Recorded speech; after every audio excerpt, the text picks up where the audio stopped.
Yeah, I had like this whole conversation about like how you have like a singing voice and like a rapping voice, and like how there's like you have to kind of like master like your singing voice is like different from your talking voice, and like your talking and your singing voice is different from like your rapping voice. Like it's just like different ways to like. You learned that through being in the studio with a girl group, or no, just like in general, just like with time. Like it's just something that you have to master, like. Your like nook, like your groove, like where your voice sits, you know? So yeah. Like, got you. So after the girl, well, not after, I already just killed the girl group already, my bad. What happened with the girl group, and then like, what happened after the girl group? Okay, so after the girl group, during the girl group, we got like a distribution deal situation. And then they kind of saw how involved I was with the creative process and like the writing, and so I got like my own studio time with that. Like they kind of were like, oh, you want to do stuff by yourself? Cool. And then they also put me in with their other artists to like write for people and like just participate, and that really taught me a lot. Like that was really where I learned a lot, because when I was in those rooms with their other artists, there were also other songwriters in there.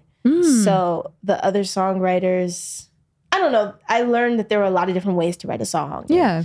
I was really just watching, like, you know, but at the time I was probably like, at this time, like 14, going into like 15. So I was just like soaking it up. And it was like a couple people that were like, I can't be in the studio without Journey. Where's Journey's? And I was like, oh my gosh. Like, okay. Yes. I just imagine you having a dog in your purse at all times now. I don't know why. I'm just imagining you walking in the studio like, all right, I'm here. So yeah, I need you here. I need you, and you on this hook. And I just imagine that.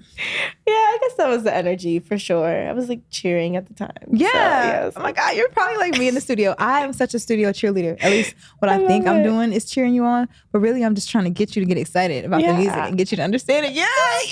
Yeah, definitely. Studio sessions together. No, she probably would cuss me out. So. Wait, who? You would. Me? Yeah. No. You got it. You can cheer for yourself. I'll just watch from the. I feel like everybody needs a cheerleader sometimes. Everybody needs a cheerleader sometimes. Dwight. We should put that on his t-shirt. Everybody needs a cheerleader. Everybody needs Drea. Everybody needs a journey. Yeah.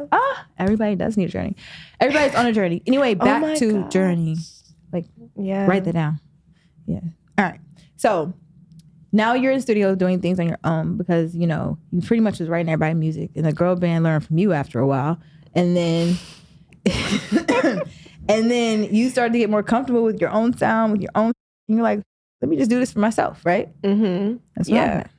Well, yeah, that's kind of, so in the Tell middle me of what that, happened. Yes. Yeah, in the middle of that, like because first I was writing for other people, then they were like, oh, you want to make your own music? Okay, cool. And then they put me in with a whole bunch of writers.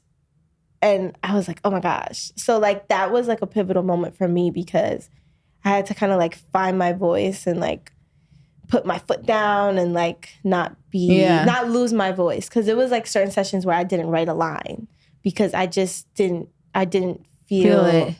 No, not even that, but like I was like the youngest. I was like a little girl, and like it was usually like grown men in there. And you're 12. I was very young, and I didn't know that I could not have these people in my session if I didn't want them there. And like I would have an idea, and it was like, no, we're not gonna do that. Like we're gonna do this. Oh no, not them telling you what to do. Yeah, it was like a thing for a moment, and it wasn't bad. Like I still am cool with all of those songwriters to this day, but it was like a pivotal moment for me where I had to be like, okay, y'all gonna have to get up out of here. Like, you know what I mean? Mm-hmm. Like, or the next session, like I'm just gonna be by myself and learning how to really write a song completely on my own because I never really done that yet either. So yeah, so then after that little phase of like when I first started where I was kind of like not really having much of a voice, then I kind of went into my own, into my own. When did you record Bad Decisions? I recorded Bad Decisions maybe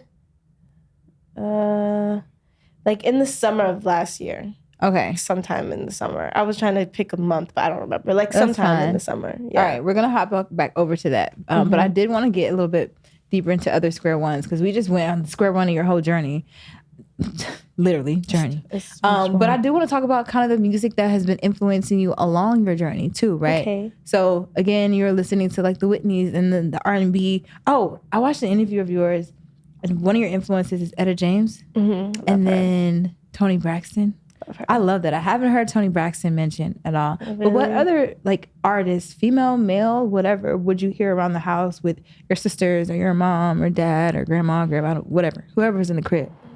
Well, I used to go, like down the hall to like my second family's house, my cousin's house. And they would play like a lot of like Anita Baker and like the real soulful singers and the James Browns and like a lot of music that it was kind of hard for me to find in the age of like Taylor Swift and Bruno Mars. Damn. That is when you were coming up. Yeah. Justin Bieber. That's why your influences are like, because when I heard that in your interview, I'm like, that's not what was out when she was like at her age.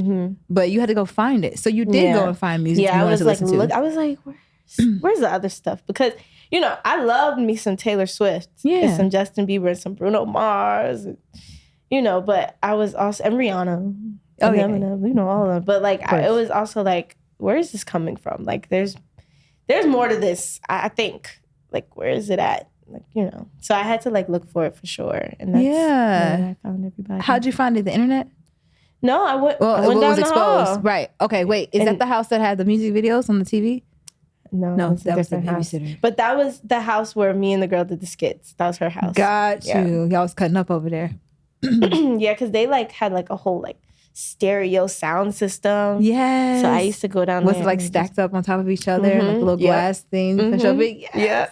I know what you mean. So yeah, I would just go down there and they were always blasting like vibes, the real vibes. Mary J. Blige. Yeah. All of that. And it was so like interesting because like me and her, we was like, because I was a little bit older than her, we was like 7 and 10, knowing all the words to like Ella. Who was in that house? Everything. I want to know what that house looked like. Cause I don't know. I smell curling irons and I was like, who was in that crib?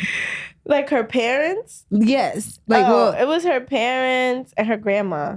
And her. And her. Because the thing about it was like her auntie lived in the floor above us. Got you. So it was like, you know, the family. Yeah. It's the family house. Everybody was like near. And like, in the basement, y'all had a whole set down there. Yeah. And so recording studio. Yeah. Yeah. So when it was like the parties or whatever, everybody was over there. Like everybody was there. Or at my house. Like it was, you know, we lived right next to each other. So it was like back and forth. That's beautiful that you had like your family that close to you.